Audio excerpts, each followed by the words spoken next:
Você já se perguntou como um ministro do Supremo Tribunal Federal é escolhido? Essa decisão impacta diretamente a justiça e a democracia no Brasil.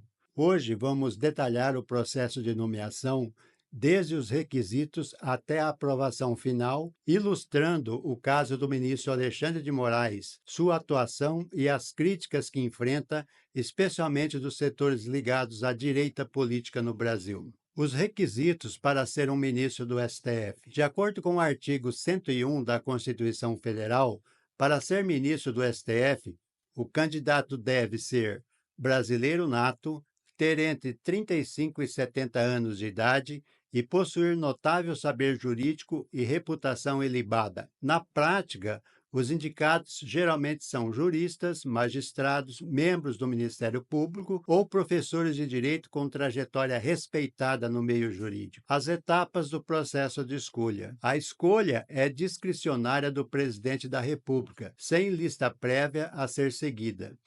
Tradicionalmente, presidentes optam por nomes de sua confiança, sejam por afinidade ideológica ou histórico jurídico do candidato. Depois disso, após a indicação, o nome é enviado à Comissão de Constituição, Justiça e Cidadania, a CCJ do Senado. Lá, o candidato é submetido a uma sabatina, onde senadores questionam a sua opinião sobre temas jurídicos e políticos. A CCJ vota pela aprovação ou rejeição do nome indicado. Se aprovado, o nome segue para a votação no plenário do Senado. Já no plenário, o candidato precisa de aprovação de pelo menos 41 dos 81 senadores, ou seja, a maioria absoluta. E, se aprovado, o nome é enviado de volta ao presidente para nomeação oficial. Nessa etapa, o presidente assina o ato de nomeação e o indicado toma posse no STF. A cerimônia de posse é solene e marca o início das atividades do novo ministro na Suprema Corte. Para ilustrar o processo, vamos analisar a nomeação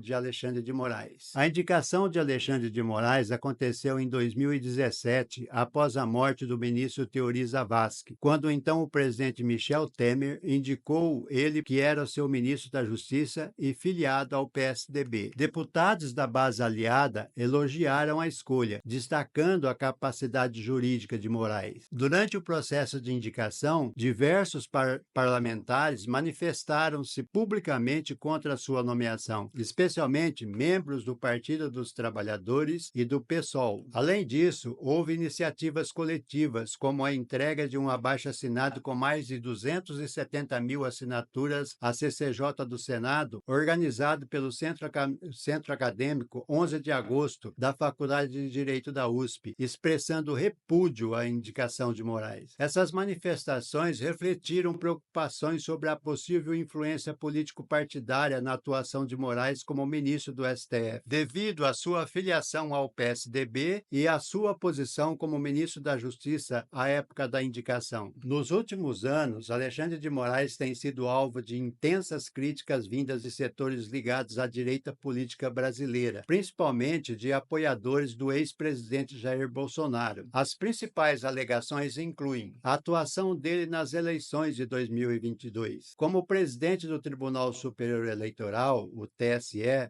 Moraes foi acusado por aliados de Bolsonaro de favorecer a campanha de Luiz Inácio Lula da Silva ao combater desinformação e práticas ilegais na campanha. Bloqueio das redes sociais. Decisões do ministro, como a determinação de bloqueio de contas no Twitter e no Telegram ligadas à disseminação de fake news, geraram acusações de censura. Inquéritos e prisões. A condução de inquéritos contra aliados de Bolsonaro, incluindo prisões e buscas, é vista por setores da direita como perseguição política. Acusações de censura. Moraes foi criticado por decisões que bloquearam conteúdos considerados ofensivos ou perigosos à ordem democrática, incluindo investigações investigações contra figuras públicas e veículos de comunicação, impeachment e conflitos institucionais, tentativas de impeachment de Moraes e embates com membros do governo Bolsonaro aumentaram a tensão entre o ministro e a direita política. Mas vamos pensar um pouquinho, será que essas críticas têm fundamento? O que se vê, na verdade, é que Alexandre de Moraes tem sido um pilar essencial na defesa do Estado democrático de direito. Diante de uma escalada de ataques à democracia, especialmente durante as eleições de 2022 e os eventos que culminaram nos atos antidemocráticos de 8 de janeiro de 2023, Moraes demonstrou coragem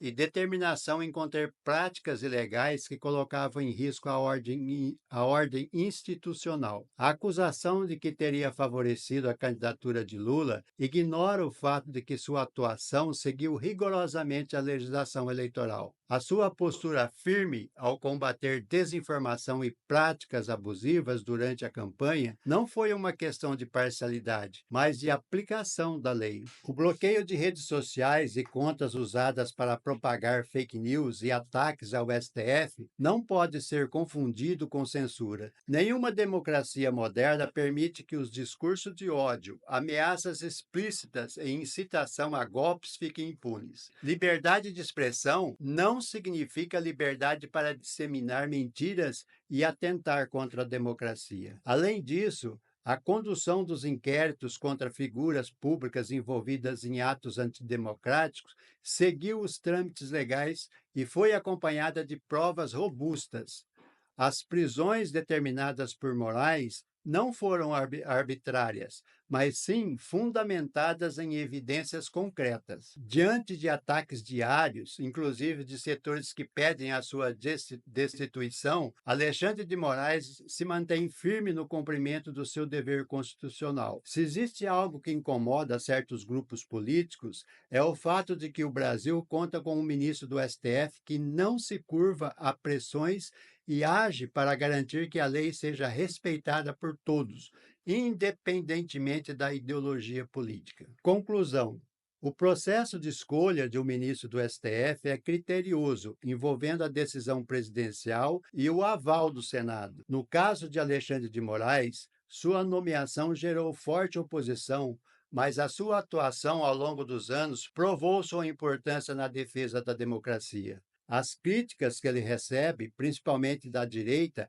refletem o incômodo de grupos que foram confrontados pela aplicação rigorosa da lei. Mas a verdade é que, em tempos de desinformação e tentativas de enfraquecimento institucional, o Brasil precisa de figuras como Alexandre de Moraes, um ministro que não se intimida e que faz valer a Constituição. E você, o que pensa desse modelo de escolha de ministros para o STF? O que você acha da atuação do ministro Alexandre de Moraes? Deixe a sua opinião nos comentários.